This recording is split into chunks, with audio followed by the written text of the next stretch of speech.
guys, it's Kongboy. Welcome back. Today I'm going to explain how to buy your first NFT. Now if you don't know what an NFT is, it's a digital collectible on a blockchain, which is often an image. Now I'm going to get into 4 of the most common examples of NFTs. The first would be some fine art piece like this Fidenza here by Tyler Hobbs. The second would be a large supply collection of 10,000, such as the Bored Apes, which are profile pictures also known as avatars. We also have exclusive membership passes for a private Discord group, which are some of the most serious NFT investors, and there's only 1,000. And then of course we have games like the Sandbox, which have parcels of land which users can trade and buy on secondary marketplaces such as OpenSea. More on that later. Now that we know what NFTs are, let's talk about how we can turn fiat currencies like USD or Euro into cryptocurrencies in a native blockchain wallet. The simplest way to do this would be through PayPal, except they only let you buy and sell crypto and not let it be sent to blockchains in order to buy NFTs. So while this is convenient, it's not very useful. Coinbase and other centralized exchanges like Binance and FTX let you purchase crypto and also send it to cryptocurrency wallets where you can buy NFTs. This is what's known as custodial because they hold your tokens and therefore hold all the responsibility. Another option would be something like an on-ramp that's built into a wallet, browser-based or mobile, like MetaMask. Now you can use something like Transact to easily take currency from your bank account and turn it into crypto in a wallet. This requires the fewest number of steps, but there are still fees associated with this.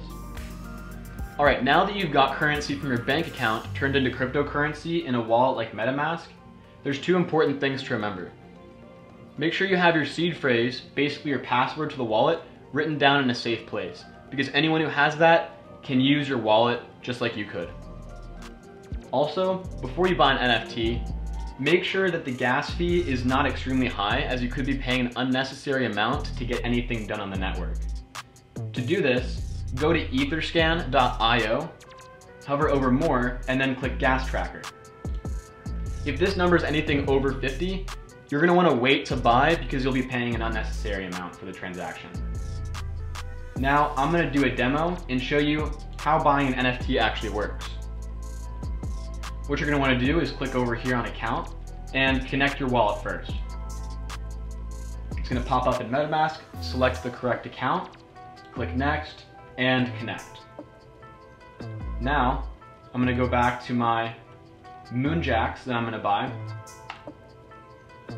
Click checkout. You're going to have to do a one-time approval if this is your first time using OpenSea. It's a gasless signature, and then you can move on to actually buying the NFT. So as you can see here, the gas fee is $28, and in total it's going to be $45, $17 for the NFT.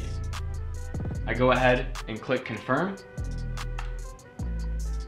and I wait for the blockchain to do its job. Now while you're waiting, you can check the transaction on Etherscan. Go to MetaMask, and as you can see, it works. But you can also check the transaction right here on the transaction ID. There you go. I'm now the owner of this Moonjack.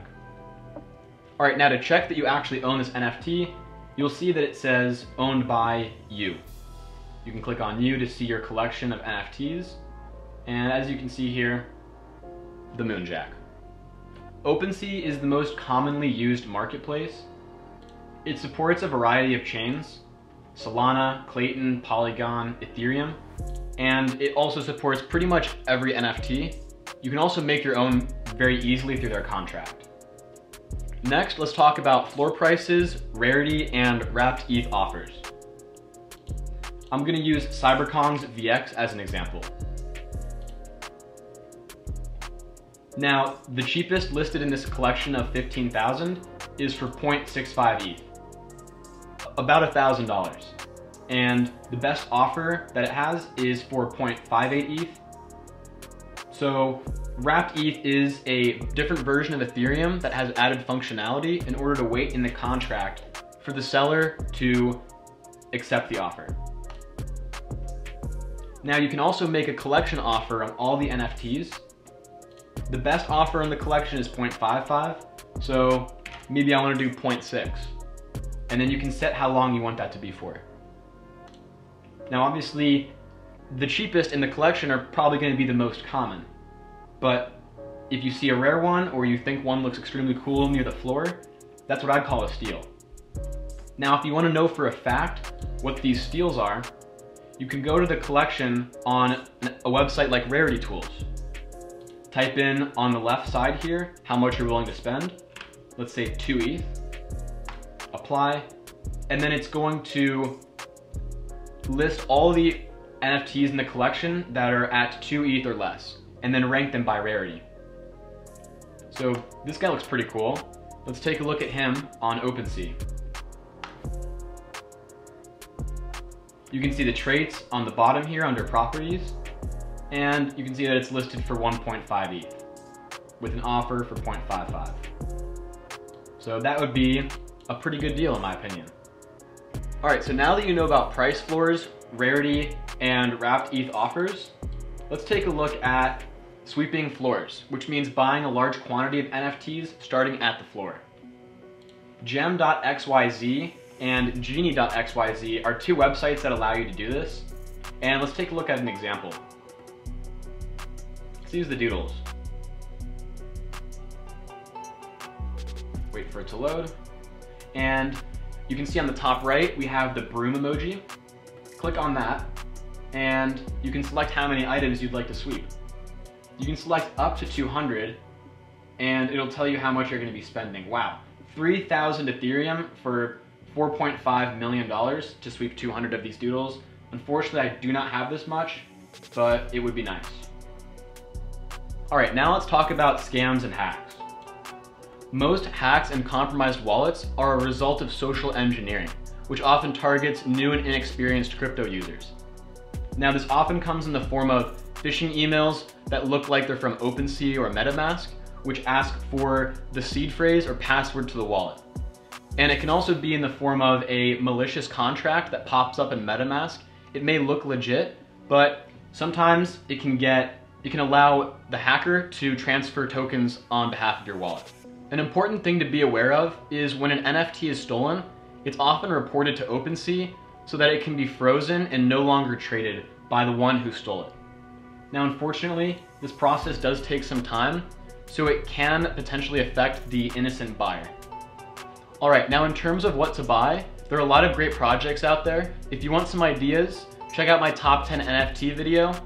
Another thing to consider is many of the newer projects tend to be very hype-based, so don't get stuck holding something that's just propped up by hype. Now, on the flip side, there are projects that have been around for a while that can often have better long-term potential because they're not so much hype-based.